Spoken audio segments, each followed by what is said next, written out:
Exploring the unknown. From conspiracies to mysteries, you are entering the conspiracy sector. Well, welcome everyone to this very special program. I'm your host, Aubrey Batchelor. Joining me, sailing this divine ship of amazing knowledge, is Chris Jacobs, and you are entering the conspiracy sector. Today, we have a great show planned out for you, a very mysterious show planned out for you that revolves around mysterious codexes, ciphered language, a mysterious book that is yet to be deciphered. There's many theories around and abound with this particular manuscript. In my mind, I believe it's one of the most mysterious books that's ever been written and is still in existence, gratefully. And obviously, there's probably still yet many codexes that lie out there in the realms of attics and buried burials somewhere. There's probably a lot of mysterious codexes and papers and everything of those likes that's still out there yet to be discovered, that's hidden away somewhere, just yet, waiting to be found. And the amazing thing with this Voynich manuscript is the prime topic of today is that it's being researched almost on a daily basis by somebody somewhere at all times. Online sleuths trying to crack the code to decipher the mysterious language that surrounds this mysterious book. Nobody has been able to crack it. There's been World War II decoders, famous World War II decoders that have cracked almost anything that said, hey, we think it's a hoax. Is that a scapegoat, or is it something, of a more mysterious, supernatural, powerful realm? As it's a alien book from another. The depictions throughout this book, really show strange things abound that we'll get into. There's the theories, obviously, are immense and wide and are 10,000 miles long. But we're going to dive deep into this mysterious manuscript that has literally left many, many people baffled to its origin since it was discovered. All right. But yeah, what do you think about that, Chris? You ready to talk about this mysterious Voynich manuscript? Oh yeah, I've been looking forward to this one. Yeah, I know a little bit about this one as well, but you can get into your part first. Well, I first came across the Voynich manuscript here about 12 years ago, and I came across it accidentally. And let's just say that it was, you know, to sum it up, all the things that we research in this field, from everything, that list in itself is a million miles long, from UFOs to conspiracies and mysteries and just everything in between. I could literally sit here and list 1,000 things for if you wanted me to, but I'm not going to do that. But this Voynich manuscript came into my life at a time when many other things were coming in my life, mysterious things that made me question, uh, a lot of things that are out there, because there's so much to learn. We want, everybody craves knowledge and we want to learn more. And I think that's what attracts us to such mysterious things like the Voynich manuscript. Everybody wants to learn the secret. Everybody wants to learn how to decode that language, a mysterious language that hasn't been deciphered yet. I think that's what thrills and attracts people. And I must say that,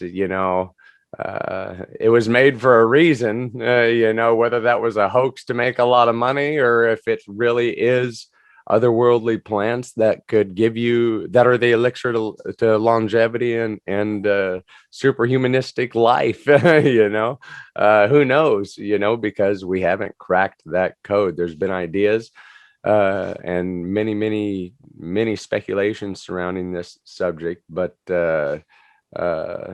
as you guys will find out, it's going to make your head turn. It's a very attractive subject to kind of delve into and say, I wonder what that person or persons were up to when they were creating this. Let me go down here. Let me get up here. Yeah, folks, he's going to screen share some shots of the Voynich manuscript so you can see what he's talking about here. Whoops, let me go to the right one. Excuse me, I'm jumping the gun. I want to talk about the man real quick who kind of came across this, rediscovered it. It's amazing how we label,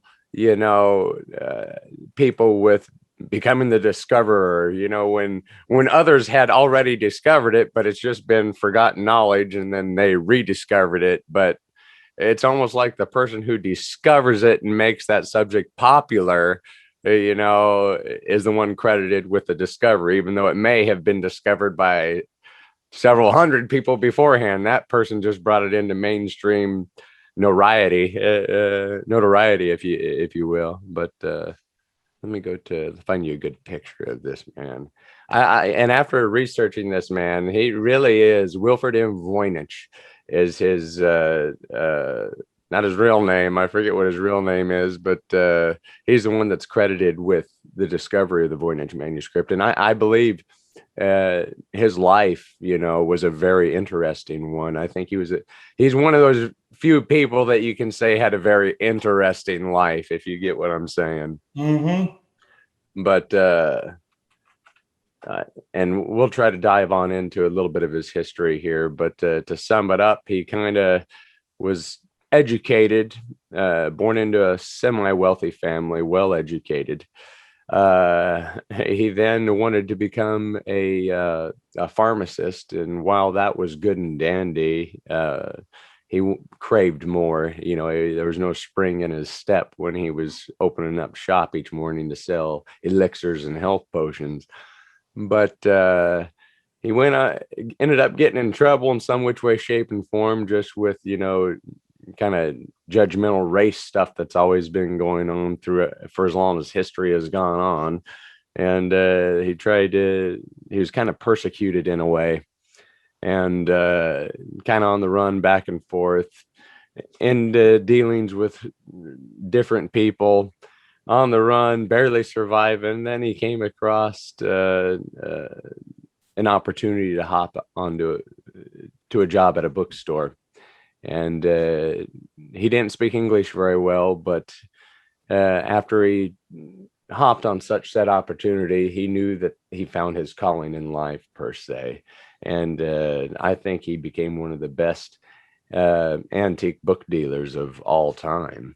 With all of his chaos in between, what led into his book dealing life, that's the thing. He had a very wild, crazy life. I know one of his most famous quotes whenever he was talking to people about his travels: no, sorry, the doggies are just saying, hey, I got to get in on this. No. But Wilfred M. Voynich was a very interesting fellow. And this is the picture to the man. Picture to the man who I just described. Hopefully this is a decent picture for you. Let me go to the website. Hopefully you get a better one. No. Come on, let's get a picture here. Can you see that, Chris? I'll move my the image that's on the left here. Yeah, that can be seen. How about that? Yeah, it's small, but it can be seen. Yes. That's a very young picture of Wilfred M. Voynich. That's kind of at the time where he was beginning his book dealing days. And like I said, he didn't speak English very well, so he's wondering if he could make a career out of it. But from his beginning to his end, he ended up speaking 17 or 18 languages. And he said all of them equally bad. But before the dogs interrupted rudely, one of his most other famous quotes was through his chaotic times of his life was whenever he would tell his stories and try to impress people and just sharing all of his adventures, he would say, "Here I have a sword, here I have a bullet, and here I have a sword." He'd always say to impress people. So, battle scars and wounds really do create character. And I think they added to his legacy in a way, because it led him into what he was doing as an antique book dealer. It's amazing how life's journey can do that for all of us. Mm-hmm. Yeah, and telling those stories at that time basically not only helped him get through life, but other people as well at the time. Yes, you said it right there. And this is let me show you one more image of Wilfred and Voynich. This is a better one when he was kind of becoming more notoriable throughout the world. He loved to go to Italy and all these different places that would hold on to Greece, hold on to all these ancient scriptures, if you will, and old scriptures of different and texts of different kinds. And he'd go around and collect them and sell them for profit. However, a lot suspect that he might have frauded a lot of people a lot of time because greed got the better part of him throughout his career at times. But very interesting fellow, I must say. Very, very interesting fellow. I feel with him though, yeah, did I feel he had the opportunity to the feeling I'm getting, he had the opportunity to fraud people, but I don't think with the manuscript itself that he did. He had a very creative mind, but I believe he was also channeling information as well. He was up there, with like what I do or what you can do to an extent, and then other people can do to an extent, channeling and bringing in information even through your own creativity. You can bring in information that way. You said it correct, just right. And I know that's one of the outstanding theories surrounding the Voynich manuscript as well, is a lot of people that thought there was like trance-like state writing, it was boomed out in a trance-like state event in one, session. But hold on. These dogs driving me nuts. Ace has got to come up here. Sit on your lap and help. Yeah. Hello. The cute puppies. Who doesn't love puppies? This better add a couple views, huh? Puppy love. Everybody likes puppies.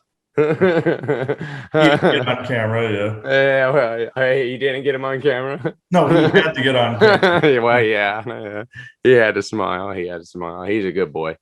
But anyhow, we digress. Sorry, folks, but crap happens. Wilfred Voynich, very interesting fellow. I want to give you a little bit about his history. Wilfred Michael Voynich was born on 31 of October, 1865. He was born in the old Russian Empire at the time of his birth, and his birth date, he was normally gave 12th of November. Ancient records for many people are, in speculation, if that, for across timelines, who knows. Nowadays, modern times, we know the exact second that we're born, but in ancient times, was it this year or that year? So who knows? But he was born in that time frame. And he was originally born Michael Hapek Ruonix. I don't know. Apparently, I can't speak other languages very well either. Well, like you said, all of them bad. So yeah. Oh yeah, equally bad. Yeah. He was a trained pharmacist, like I said, and became a Polish-Lithuanian revolutionary against the Russian Empire. Like I said, there was really. I don't want to digress too much. I'm having troubles putting this into words because chaotic times in our current state of this world are reminding me of chaotic times of past times, and it's just like, how long will it be before that bubble bursts? So it's got to hit critical mass at some point here. And yes, and critical mass hit his life at this point when he joined that revolutionary group, and it kind of seems he was boiling in that pot of water there too. That's why I said he kind of had an interesting life. He'd done a lot in his life, I believe, quite a lot. A lot more than what 95% of us would do. I guarantee that. So that you can kind of look up to the fellow for, I must say, even though he might have been a sleazeball scumbag at times, but who hasn't? Oh yeah. I feel, despite his shortcomings and everything, I do feel he was bringing in real information about the manuscript. When people see images of this, what is going on with this is, I know for a fact that there are these other like dimensional pockets all over the earth that have copies of whole environments within them, kind of like a dimensional biodome in a way. And sometimes those plants and sometimes those seeds can blow outside of those dimensional areas and come into our world and create new variations of plant and animals, hybrid species and everything.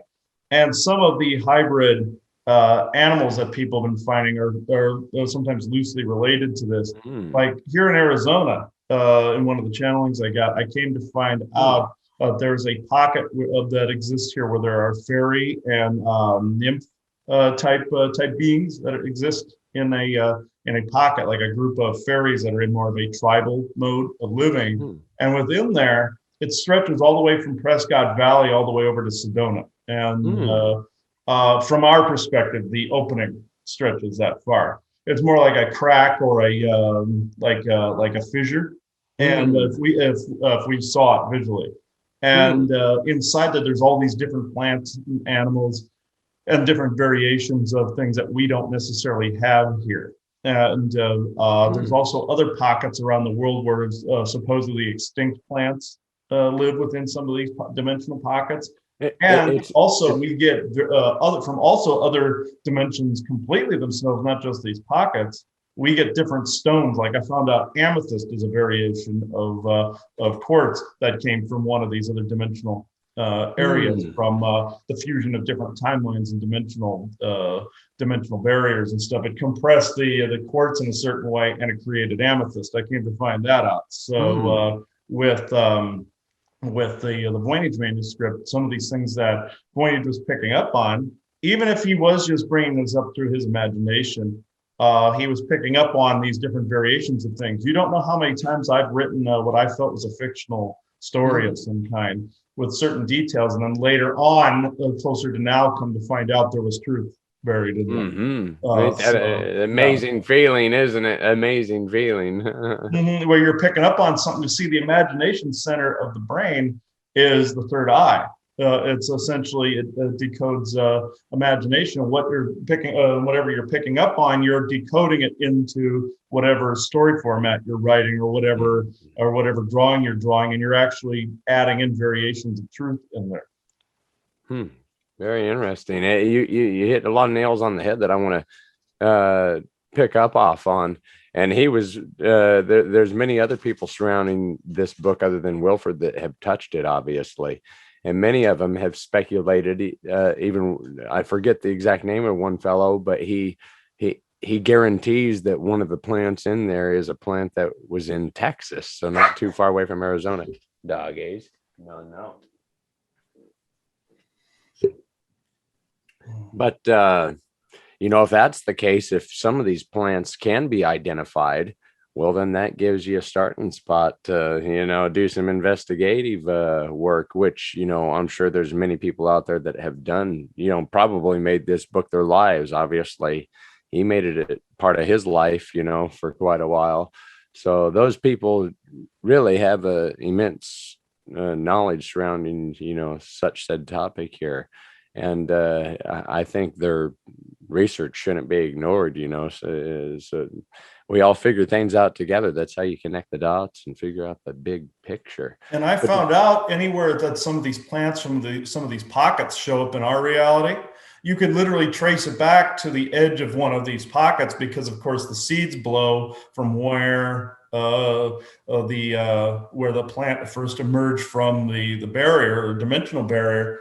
And you can always trace it back if you can trace back all the growth from the plants back to a singular point, and you can see where it came from. Like you said, in Texas, more than likely there's some kind of pocket there. I found out there are groups of Native Americans that found their way into some of these pockets as well. So they're more than likely in Texas or something like that, or an elemental or fae group of some kind is there. I haven't met that particular group yet, but I have a feeling it's a group where some of those plants have stretched into our reality.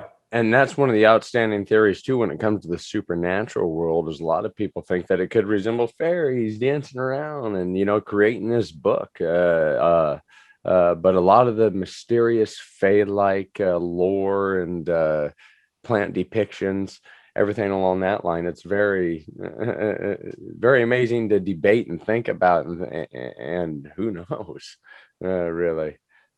But to finish up on Wilford just a little bit, then we'll move on. I think everybody kind of has an in-depth view on Wilford. There's other things we want to get to, but I wanted to talk about him because, after all, that's who the manuscript's named after, and he did have a very interesting life. And but inevitably, he never really could crack the code. It was just an amazing book that thrilled him with fantastic intrigue, and he never could crack the code. He obviously tried to sell it for a massive sum, but nobody would want to pay. I think he was asking $100,000 for it, if I remember correctly. Wow. And this is back in 1912 to 24, something like that. Let me see. I can't remember when he died. I think he died in like 27 or 32 or something like that.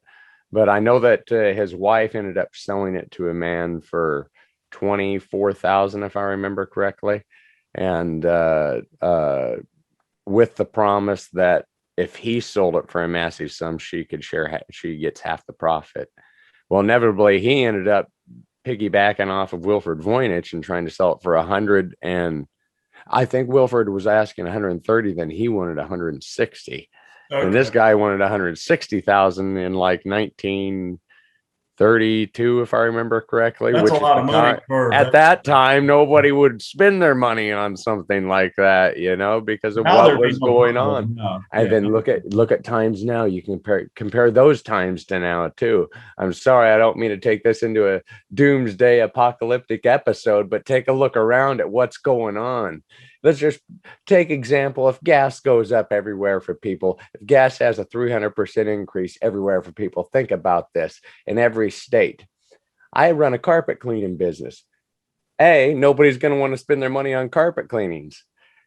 B, that's only my business. Look at the millions of other businesses that are out there. Mm-hmm. A, I'm only one person that will probably, I don't like to say the word struggle, but survive and thrive and try to overcome everything. And number 4, it's just chaos waiting to happen. Continued chaos, continued division, continued manipulation. It's all a game, and we're all being played. Mm-hmm. And most of us are blind to it. And literally, we are being grabbed, anchored down so much that I don't know how we haven't fell below that murky water yet and utterly all the way to the bottom. But that's coming, I feel, unless if we, not even Americans, the world stands up together and gets it together. Oh, yeah, and co-create something different. Yeah. Which is why, hopefully, something like this Voynich manuscript does have an amazing code that's just waiting to be unlocked by us completely ignorant and stupid human beings most of the time. Now, are you saying Wilford discovered it, or did he write it? That's what I meant. When I was talking about, there's many people that had their hands on this book, but it was simply, many people were in possession of this book before Wilford Voynich. Mm-hmm. But the real reason he discovered it, because just think, it got tucked away for so long that nobody had their hands on it. And then that's what I'm saying, throughout history. That's why history, what we read, not to do a 1A on the subject, we're interweaving this here. Like what we learn at history in school, it's okay, it's basic, but it's not everything. And just like it when it comes to discoverers, famous discoverers, like Wilford Voynich here. Many people had their hands on the book, but the only reason he's labeled with discovering is because guess what? He brought it out into the mainstream world, just like the news nowadays, and he made it mainstream. So since he made it quote unquote famous, he was the one that was dubbed with discovering it. Everything comes down to kind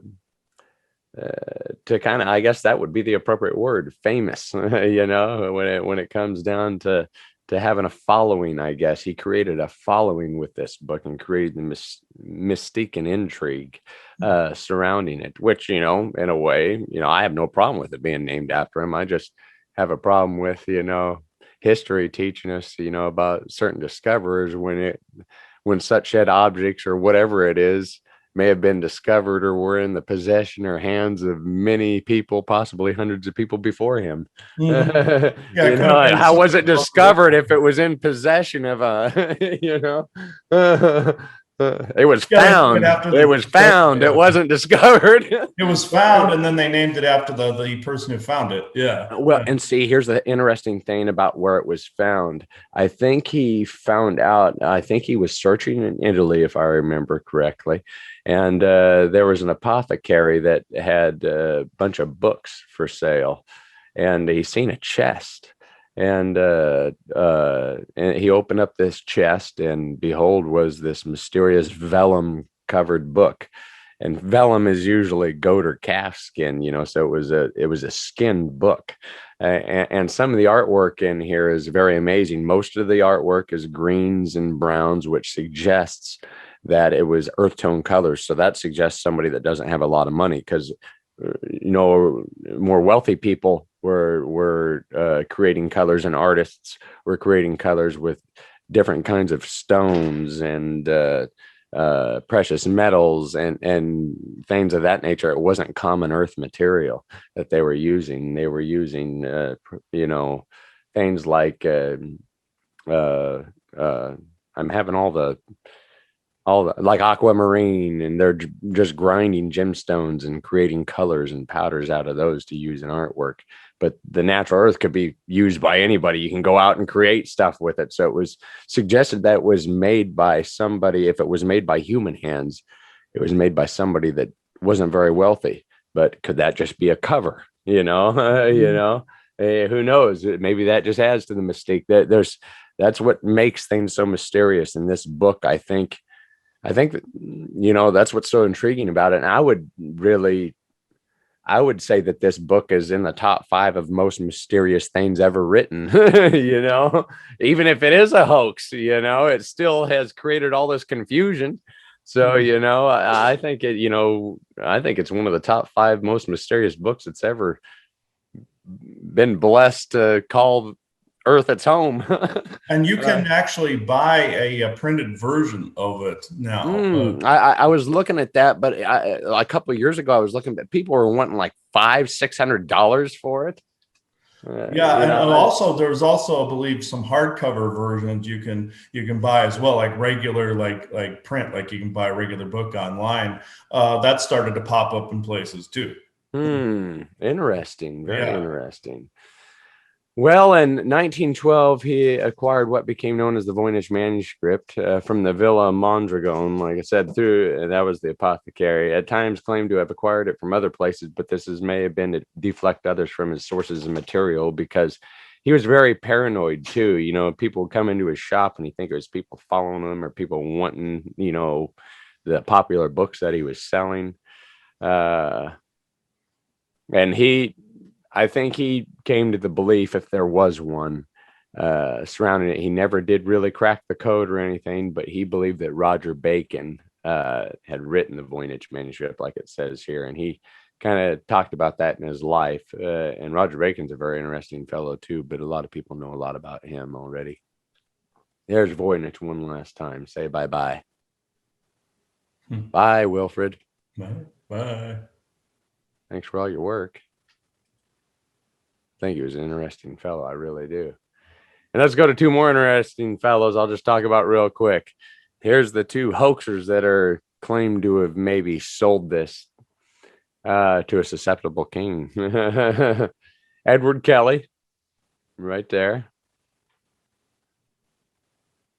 And it's kind of a tiny picture of him, but there's John Dee. Those 2 were a match made in heaven. Let me tell you what, they were 2 swindlers of their time, and that's all I'm going to say. You guys can do more research on them. They're kind of a comedic little duo. And John Dee was like a court wizard, basically, or court advisor. Yep. You said it right there.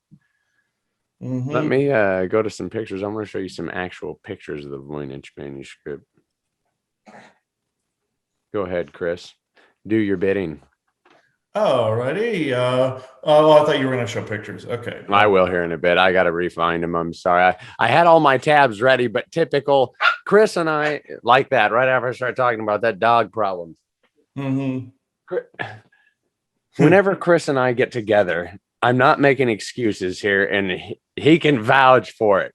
Something always happens to slow us down. I mean, it's inevitable. So just be prepared for it for future episodes. Like I said, we promised you two things. We promised to give you the best information in the world and entertain you to make your day better. I guess that's three things, but still, Mm-hmm. with that being said, the dogs are getting out of here. There you go. Yeah. They want to be on camera now. My mother's dog Sammy wouldn't even come close to doing this. He just sits there. But it's like, but Winston, on the other hand, would have had to have wanted to be on camera. But I hate how little showboat guy. yeah, and then this is a very fascinating subject. I think the reason this episode could not have happened before now is because I didn't understand the depth of what dimensional and parallel pockets were, and whereas from our perception, they would look like something that is almost like a crack or a dome or something on our landscape, but we could walk through it. You have to be at a certain frequency to walk into that world, and certain plants can hit certain frequencies to where they can pass certain barriers from time to time. And this is more than likely how these plants got outside the barriers. Also, other beings from there could have also spread the plants in the area too for a particular purpose, maybe protection, maybe so that humans could farm it in time and use it for something. Like they were gifting it to us in some fashion, or the earth did it, or the earth just kind of spewed it out from somewhere, from another dimension, and threw it into our reality, with a clashing of different timelines and different universal pockets and everything. There's many of these pockets all over the place. I found out Lemurian Atlantis are still around, and they exist in these pockets as well. They never really, a version of them never went anywhere. Hyperborea in the Scandinavian world never went anywhere. And other places like some of the fairy pockets that are here in Arizona over into from here in Prescott Valley over to Sedona. My mother years ago saw around the area of Arizona called Secret Mountain, which is about a good hike from here, about 3 hours or so. You think it's close to Sedona, but it's still about 3 hours from where we are. My mother was out there with a friend of hers back in the 90s and saw these little fairies sitting on plants and on the other side of a fence that was in government controlled territory. And I found out those little fairies came from the edge of that pocket that stretched out that far from here to there. Yeah. Have you noticed how all the government controlled territory is always the most mysterious land on earth, or privately owned territory is the most mysterious land on earth? Yeah, what they do is they build facilities around portals when they find them, like old ancient portal sites. One's in the Grand Canyon. Several are also here still in Arizona, like the Grand Canyon and other areas. There's an old Mayan city that's in the Grand Canyon that they're guarding. That's where some of the explorers found treasure in caves going to this. There's an old Mayan city that's buried way back in the Grand Canyon, and partially underground and partially above. And then, but a lot of these government facilities, they build facilities around portals and ancient sites so they can try to access these portals and doorways that are locked into certain parts of the earth and can be open at certain geographic rotations or planetary rotations. That's why the government builds these fences and facilities around these mysterious areas, because they don't want people to access these different mysterious sites. But Secret Mountain in Arizona, the reason I diverged from the Voynich manuscript, I believe it's directly related because it's a concept by which that information was penned from, where a portal doorway brought in like different plants and different things of that nature. That also now some of them, as you said, can be cataloged in our world now. But with the little fairies that my mother saw, I found out there are these little tiny ones about this big. We'd see them. They look like little naked people flying around. And it's like they come in and out of these pockets from time to time. They're called Aluzi fairies. And there's also these large human-sized ones as well that exist in this pocket as well. They're a nature being as well. They look like us, and they've morphed from like an energetic state into a being like ourselves. And also they can have children and everything like ourselves too. And every now and again they'll send one of their people out into the environment, and that's where we get some of people that are related to fairy lines, like in the British Isles. Some people said there were legends of like little green children that they spotted there that they could now, some people can trace their ancestry back to. It's the same concept. And it's the same as the Voynich manuscript, whereas plants made their way out, so did people. What an amazing, freaky world we live in. I mean, all the strange things that go on in this world, from all the creatures and everything, and when it comes to one of the most mysterious books, like I said, and it's what's not just the book itself, it's what's in the book, like we're getting at, like what he's getting at. It's a combination of all the mysterious things that are in there that really make you question it. And here, I'll show you a few of them. Let me go to screen share. All right. In here real quick, I'll just show you. Whoops, let me go. So in the book, there's many sections, and like here, this is just from vox.com, but it gives you a quick illustration. Voynich manuscript appears to have 7 separate sections. Over time, Voynich enthusiasts have given each section a conventional name. There's a botanical section, an astronomical section, a cosmological section, zodiac section, biological section, pharmaceutical section, and a recipe section.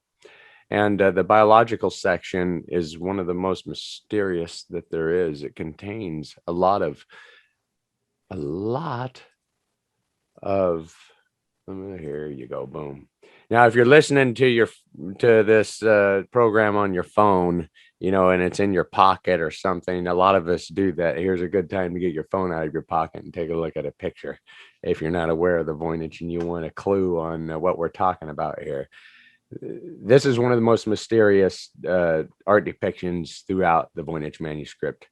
And there's many, many different pages in the Voynich manuscript that have these elaborate network of pipes, different pipes. A lot of people think that some of them resemble body organs or like heart aortas. See how this has certain things, and this might be the heart, and these are the arteries, and just everything, surrounding it might resemble, or there's different theories surrounding all this artwork on what they could be. And a lot of people think that it could be like an organ or something like that with a speculation. But it's all these naked women in like bathing in different pools. Mm-hmm. And see, this one in particular has theorized that it has the Hippocrates, the 4, I forget the exact, sorry, I'm stuttering along. There's so many theories along it. The 4 body fluids, blood, the red, yellow bile, brown bile, and film. So a lot of people think that this is resembling, blood and film and body liquids. So that's why a lot of people think that it could be the heart. Oh, yeah, it could be the heart, but also, I feel also, well, as I was saying before, where certain beings provided certain genetics to us. I feel this is true of a lot of different alien races as well, where they provided different genetics. And it's not only, I feel, is it like the heart, but it's like basically how did that come into being? And also what I believe this race that's being depicted, these naked ladies that are on here right now, I feel those are like those fairies that I've seen. I've seen these green and purple colored naked ladies that exist in these pockets. And I feel that's encompassing one of these pocket realities. And it's showing also the path that some of this took to come out. Now, this is a bit of galactic history that people don't generally know. Yes, people believe that our genome was tinkered with when we were hominids. But before that, there were many people that existed here that long before what was known as the Orion Wars, before the Archontic forces invaded this solar system, there were people here before. Well, what happened is when the invaders came in, they took the bones of what was in this system and then created what we know of as early hominid species. And so what this is I believe this is a depiction of some of the things that were then later added as these species and these pockets were seeing what was going on. They were helping to add to the human genome. So they're basically showing, okay, we put this one out there. We added to the blood. We added to the blood plasma. We added to a lot of the different organs and stuff like this. Somebody is taking credit for adding some fragments to the human genome, and there are a lot of alien races that consider Earth the grand experiment, and where they've added different codes and codexes to our genome, by which then we generate certain codexes that benefit the rest of the universe. So. Because Earth is on a nexus point and can spread that all over creation. A nexus point is a series of portals. And again, back to portals, back to openings and pockets, and it can spread that information everywhere. So I feel that this, even though this is a depiction, it could be also a depiction of an organ. It's also what added to this and what different substances maybe even drifted out of one of those pockets where those naked ladies stay. And aided people in the process. That's the download I get from that page. Yeah, very interesting. Very interesting, and like all the different colors too, as well. That goes back to the artwork. The greens and browns, but then here we have some pretty blues and some reds. What are some of the blues? I forget. Am I saying it correctly? Azurite? Is it azurite? Yeah, azurite. Yeah, azurite. I think that could possibly, pretty blues. Then maybe that's azurite, possibly. And also malachite is a greenish blue. Malachite. Well, so, yeah, and that's usually mixed sometimes with azurite. So yeah, and some of these pages you might see some damage out here. A lot of it, like some of these burn drops. A lot of people speculate that these burn drops could be lemon juice drop damage from people trying to find hidden messages. They're trying to find invisible messages, and they use the acid from the lemon burn the pages. And that's the other thing too. Many of the artwork and forms look like they had been done by two different hands as well. Because some of the pictures don't match up throughout the book. Many people speculate even a young Leonardo da Vinci was the mastermind behind the creation of this work. That would be interesting tale as well. It follows his work, but there's also beings that come from another world that we've spoken about several times. They're a group of dwarves. This goes back to, again, Scandinavian mythology and portals again. The creators of the Bifrost network in this solar system, which they are the dwarves, also the builders of the weapons for the Scandinavian gods. They helped construct some of the portal network here on Earth, and it's self-healing and self-repairing. And the world they come from has a Da Vinci-esque look to it. It has like a steampunk look to it. So do I believe that one of them may have had a hand in originally creating this, either incarnated or otherwise? Yeah, that's a strong possibility. Yeah. And if you guys still have your phone in your pocket, get it out one more time. Here's another image for you, Chris, and everybody out there. This is an interesting one. This, take a look at it real quick and comment down below what you think that this picture looks like. In my mind, I do a lot of gardening, and I think it could be garlic, a radish, turnip, onion. It resembles that, but it also resembles maybe like lettuce or cabbage or collard greens. That's the thing about some of these plants. A lot of these plants look so crazy because a lot of people have speculated that it's a combination of plants. All right. But that looks weird. Possibly it's a combination of plants for a recipe. Maybe that's why all the plants are drawn together. They're morphed into one plant. Maybe it's 3 or 4 separate plants morphed into one picture. But that's the recipe. Use this part of that plant, use this part of that plant, use this part of that plant. That's what I've always speculated with it. And I think that these recipes and depictions are illustrating, or the depictions and are illustrating the the recipes in a way, you know, the ingredients of the recipe. Mhm. If you can just decipher this language, which, Chris, I think sometime we should get a replica and maybe spend a good amount of time combining other people's research and see what we can come up with on our own. Yeah, getting a copy of it and seeing what we can translate from the different languages. Yeah, that could be a part 2 to this episode at some point. Yeah. It's down the line, but I've always thought about that for ever since I came across this topic. Like I said, 12 years ago now, 9 to 12 years ago now. I don't even remember now. It's somewhere in that time frame. But ever since I come across, I've been intrigued by it. And I think that who knows, you know, the more minds, the merrier, and the more likelihood you are of cracking that code, of deciphering this language.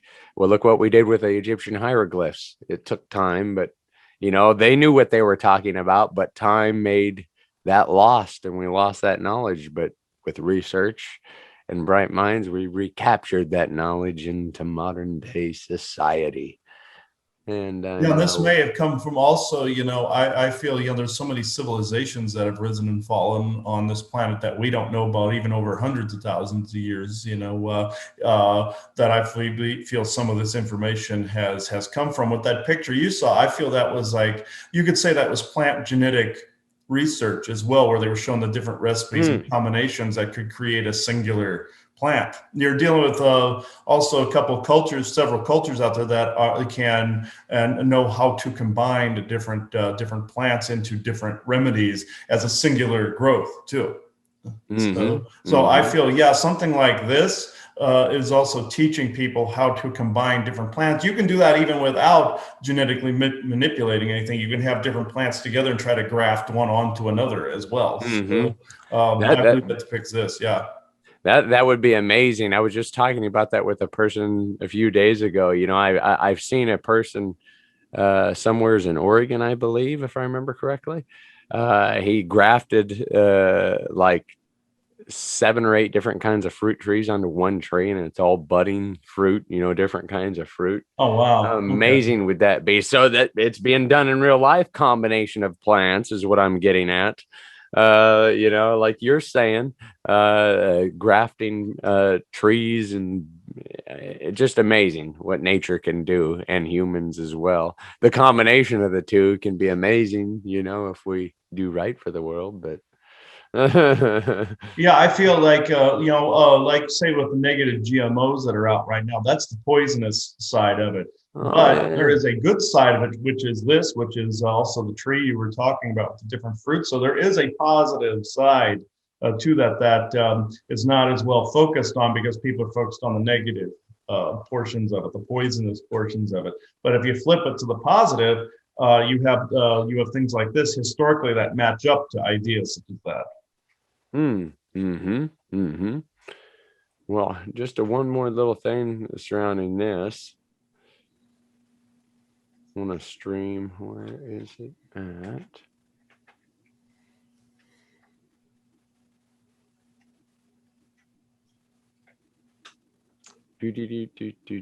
Oh, right there. So, like I said, here's another person who may have identified one of the plants. Computer scientist Gordon Rugg thinks the whole thing is a hoax, and that the reason no one can decode the manuscript is that there's nothing to decode. Botanist Arthur Tucker thinks it depicts Mexican plants.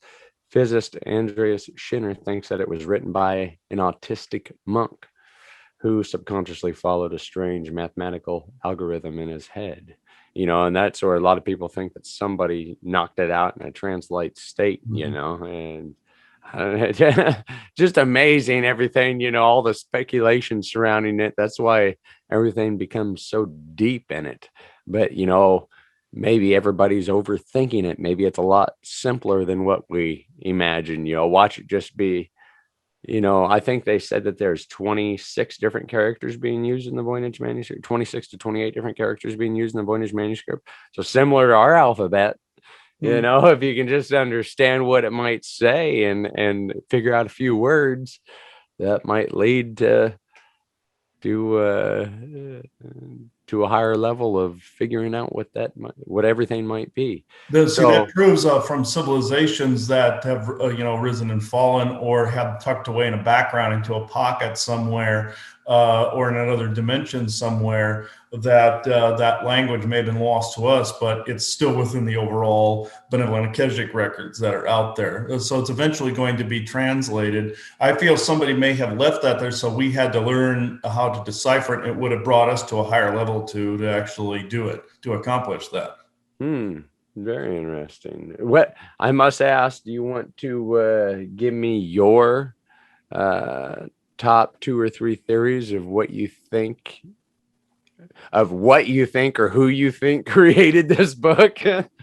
Well, I feel, if it was done by human hands, either they were channeling it from somewhere. So there's a multitude of theories, and they could all be correct, except for the hoax theory, which is, I believe, disinformation, but that somebody put out there because they didn't want somebody to benefit from what this was, or translated, and find out that it was something really beneficial vibrationally and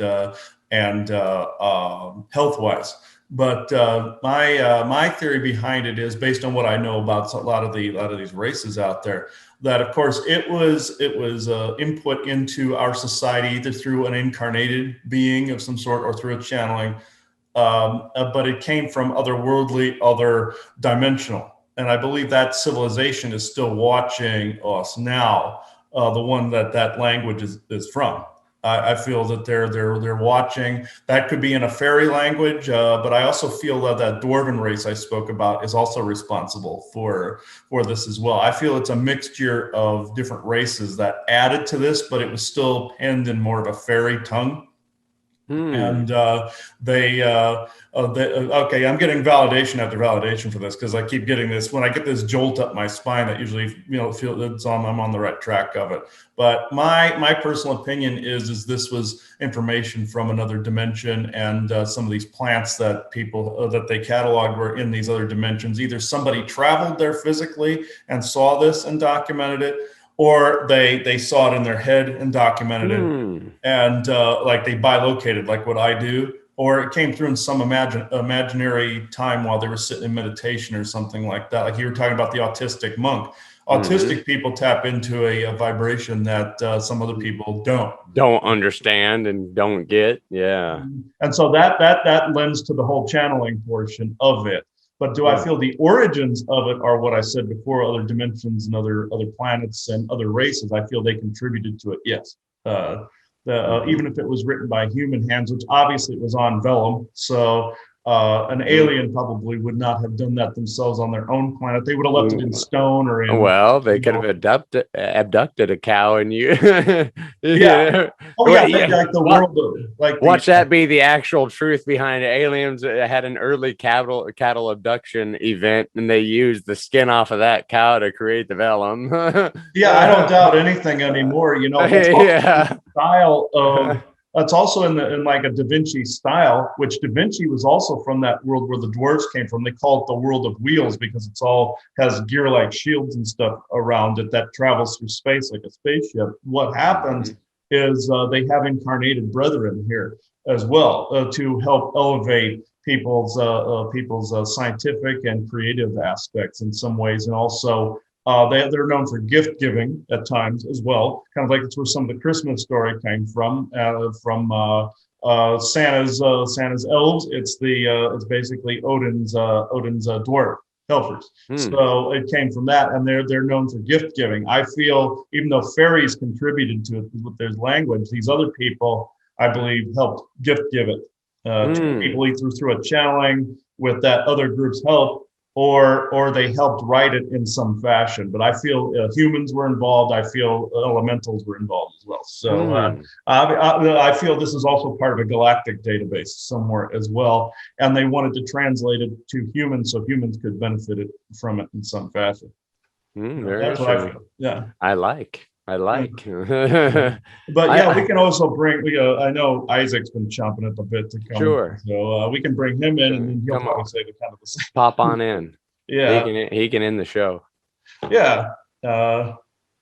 Let's see here. Get some water real quick as the cottonmouth here. I have to drink a lot of electrolytes now because that's been off. That's what's in the water. It looks like a snow globe. Oh, that's lovely. Yeah, it's electrolyte powder I have to put. Oh, well, that's Because of see, these energies are throwing people's electrolytes and nutrients off. So you have to constantly put that back. replenish. Yeah. So that's what some of the energies are doing. That's why some people have like almost like a zombified state because it's messed up. Okay, Isaac, did you want to come through? Yeah, I know. When I ask him, he'll go, "Yes, dipshit," like that. Okay. He seems to be the one that always wants to come on conspiracy sector. Eventually, we're going to probably have others that want to do it too. I'm surprised some of the fairies haven't tried it, but I feel they're watching. It's just that Isaac seems to be the one that wants to be the spokesperson. So it's like, let's see here. Stand out in the crowd. Yeah. Oh, yeah. There are fairies around. I can feel them. Is it one of you that want to talk, or is it just him? But he'll explain it correctly. Okay. All right. Thank you. There's a group of female fairies around too. I can actually see them. They're green, like the page, like that area in the book where it's green with the naked ladies there. That's what they look like, and they live in a lush green-looking area. So that's a true depiction. So. That's a physical depiction. Something people, like you said, thought that was symbolic, but that's there's some actual physical things being depicted there. So, okay, ladies, are you sure you don't want to talk? Oh, he still can't. Okay, because you're here. So, okay. Popping through. But if I can describe them, they are greenish in color. Some have a little bit of purplish. They have no clothes on except like a dress-like thing that kind of goes down the sides a little bit. And they're a local group of like a fairy group that's in this area. So, and they look human. They're like athletic looking humans, but they're all female. If I could describe them a little bit, and they would blend in well with plants and nature pretty well. So, okay, I think we can do this now. Yes, I know. Why are you over there? They're over here. Okay. Let's see. All right. Why don't you stand with them? Okay. Yeah. Okay. He's been doing that a lot, lady. He's made friends all over the galaxy, so some of them don't like him. So it's like, when I say friends, it's like, yeah. So enemies. Yeah. In the ancient past and everything too. Some of them think he's an ass sometimes. So, but you guys like him? Okay. All right. Ooh. Okay, Isaac, what's with the big resonance frequency? Is this because the Schumann resonance is off a little? Yeah, it's way up. Okay. All right. In the crystal, please, if you would. Okay.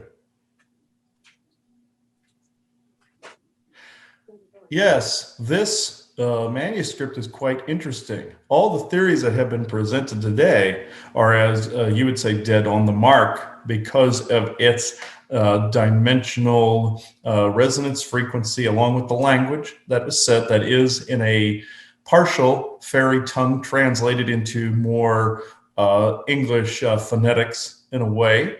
This is why it cannot necessarily be translated, as it were. It is also depicted in more sound and light frequencies. Also, what was depicted with the combination flower, yes, that was true, you see. That was definitely true where plants were being combined to be more helpful to people. And yes, about the dimensional pockets and other known flowers coming from those areas. Yes, that did indeed happen where some of these beings did gift them to mankind, either through the dwarven people from the world of wheels or different elemental species and other beings within other pockets around the globe. These stretch into other dimensional areas that have a completely different set and unique plant and animal species. Time to time, something escapes or is gifted to the area if humans would benefit from such an interchange. This is what has been said so far as true. Yes, there is a little bit of energetic interference today. This is why there are several distractions you see, because this particular book, they wished people to believe it a hoax rather than real. And yes, there are channeled aspects to it. and there are imaginary aspects to it. Voynich himself saw the value in this, but others wanted to name it after the one who found it. But like as you said, this is much, much older and has had different data inserted in it over a period of time. You'll find that some of the pages might be slightly newer than others because other people added in their own information as different downloads came in over a period of time. You see, there are addendums to different downloads that can be brought through in such a fashion. It was within a smaller period of time, but it was many years that things were added to that particular book. This is why it has not been readily available to people to purchase at any cheap venue, because of the fact that the cabal and other governmental factions out there already know what this is and what could benefit people. For example, there are flowers and recipes within that could help block some negative entity influences. This is something they do not want out in the mainstream because these things are far stronger than even some of your most powerful sages. So with that said, I can go into questions. Yes. What do you believe? Who do you believe, or what do you believe created the depictions within this book? They're very beautiful. It's very beautiful artwork, as mysterious as it is. But what do you think? Who do you think created this book?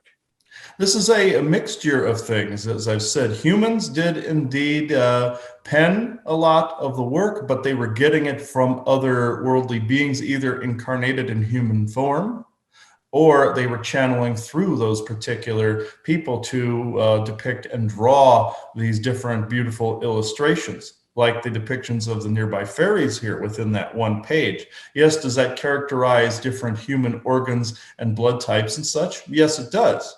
And does it show that some of the genome came from that particular species? Yes, it does.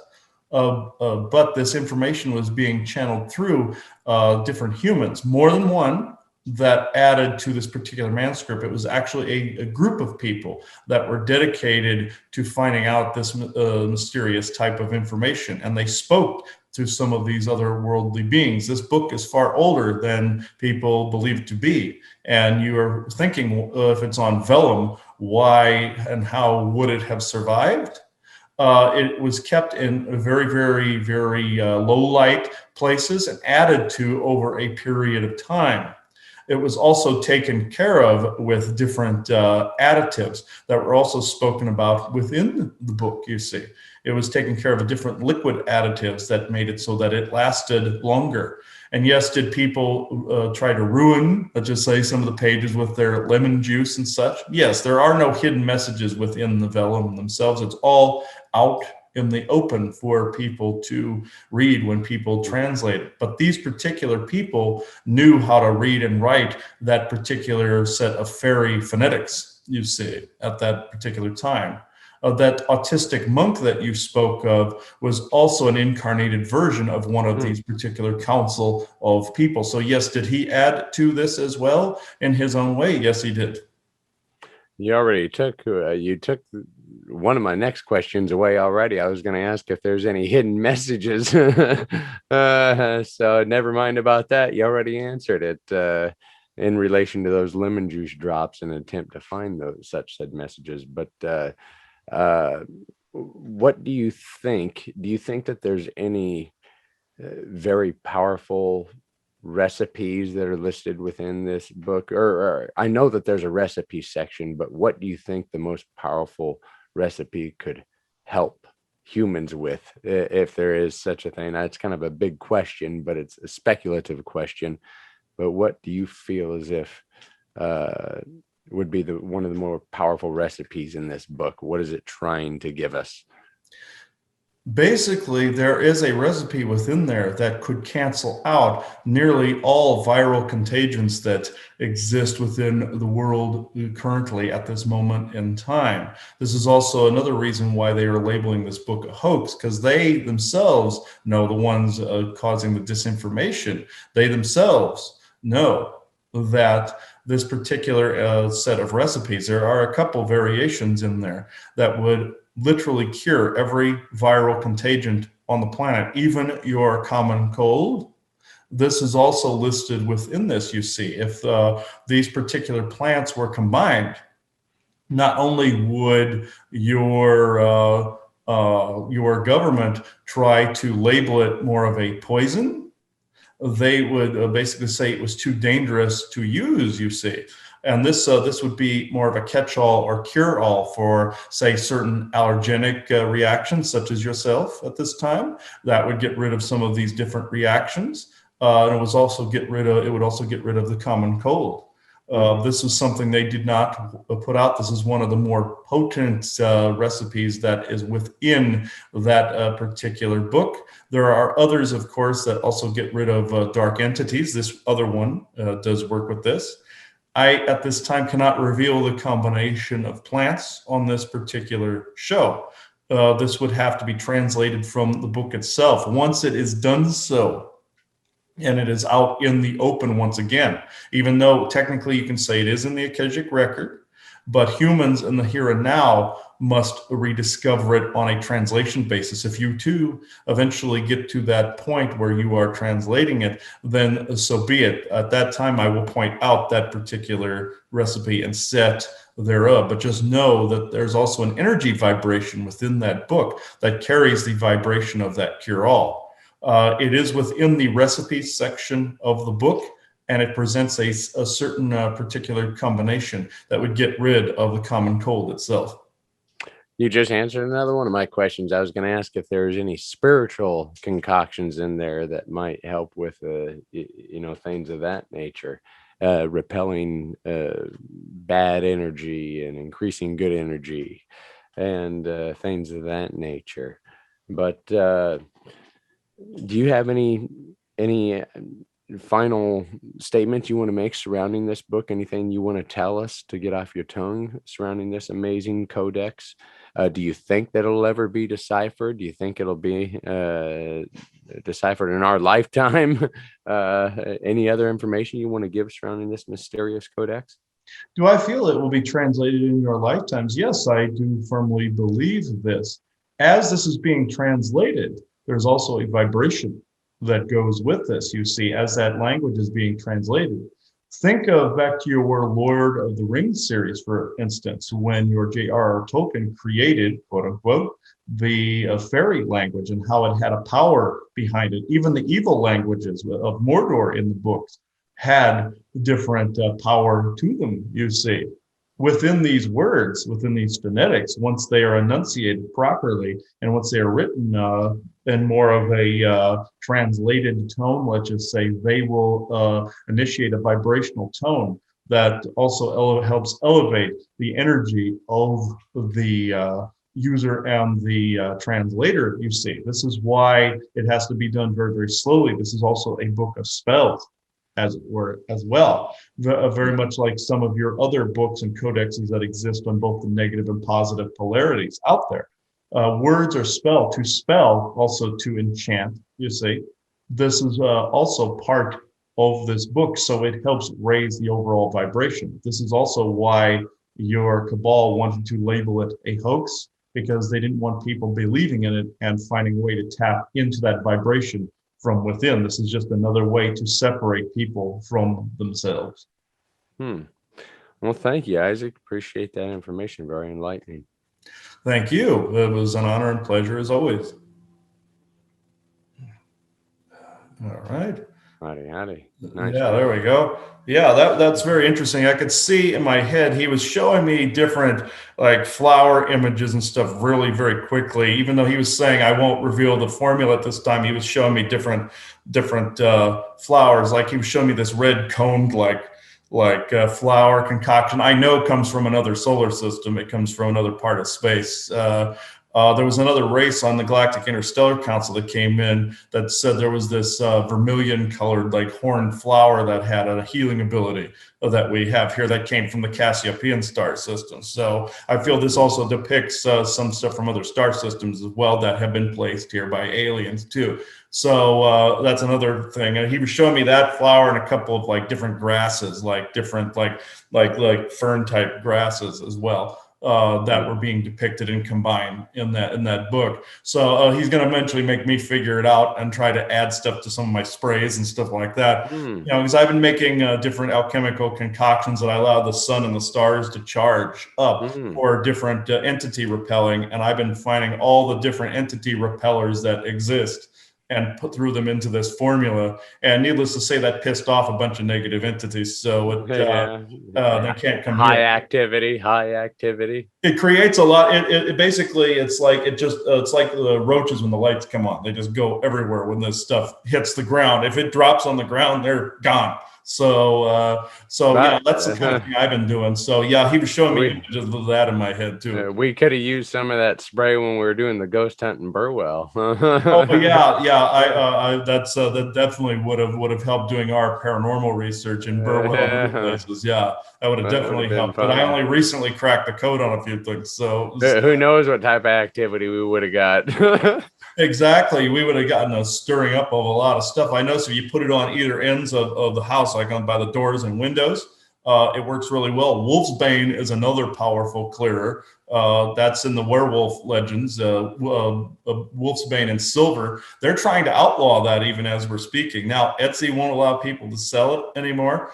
And they're trying to actually literally make it illegal to own it. So and it's very powerful. It repels all manner of different beings, even more so than sage does. So what a world we live in. Yeah, I thought that was really, really cool. I'm making some even as we speak in the garage. I got like a bunch of Wolfsbane brewing on the shelf out there. So nice. I have to give it a ring whenever we come see you. All right. Well, everybody, we're kind of out of time for this episode, but we appreciate everybody joining us yet again.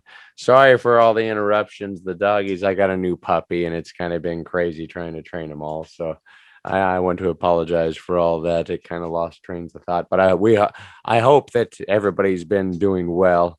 I hope everybody's healthy, mentally, physically, spiritually.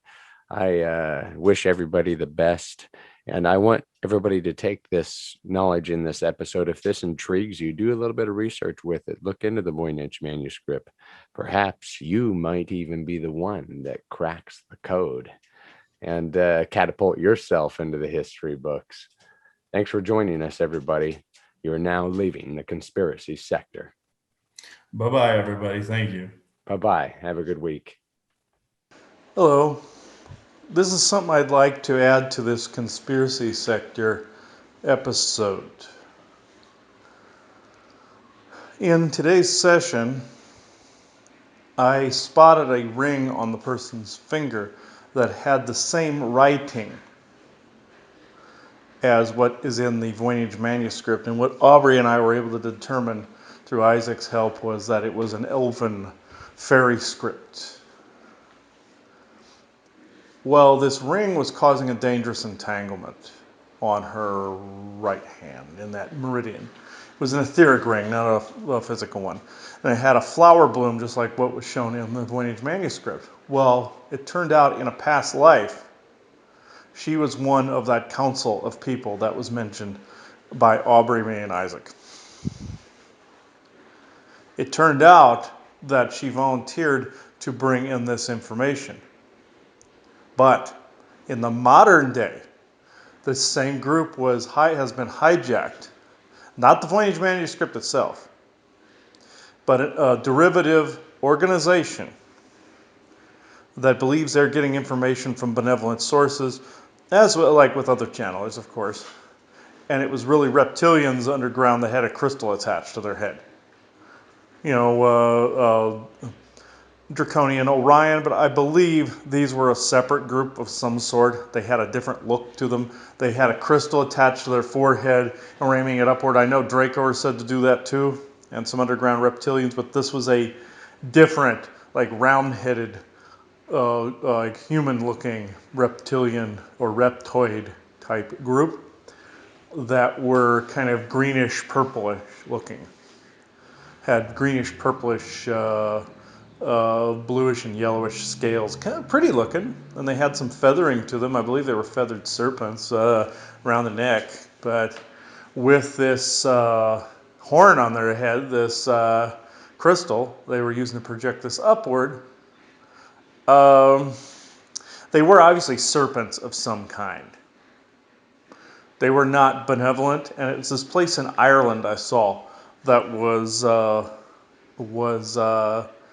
channeling this information, but they're putting information, they're dedicating it to the record, the historical record, when it's something that probably is some misinformation that is coming through.